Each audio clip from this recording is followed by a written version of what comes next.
అందులో ఉన్న చలికాసం ఎక్కువయ్యి అతని మీద హలో మావా సడన్ గా మా ఫ్రెండ్ గారు కాల్ చేసి పూరి వెళ్దాం వచ్చే అన్నాడు. సో ఒక జత బట్టలు బ్యాగ్ లో వేసుకొని వెళ్ళిపోయా. గాబర్ పడకండి మావా, మేము వెళ్ళేది ట్రైన్ లోనే, స్కూటీ మీద కాదు. ఇప్పుడు చెప్తున్నారు, ముందే చెప్పాలి కదా. ఇంకా అలా స్టేషన్ లో బండి పార్క్ చేసి టికెట్ తీసుకొని స్టేషన్ లోకి అయితే వెళ్ళిపోయాం.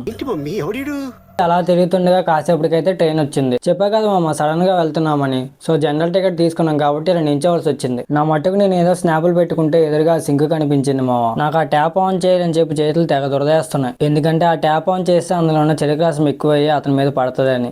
ఏం మాట్లాడుతున్నావురా, నరాలు కట్ అయిపోయింది. ఇంకా అలా ట్రావెల్ చేసి పోలీస్ స్టేషన్ దగ్గరికి అయితే వచ్చేసాం మా. ఇంకా ఈ స్టేషన్ లో ఫ్రెష్ అయ్యే లోపే సన్ బ్రో అయితే బయటకు వచ్చేసాడు. అలా దేవుడిని దర్శనం చేసుకొని మళ్ళీ ఆటోలో అయితే స్టేషన్ కి రిటర్న్ అయిపోయాం.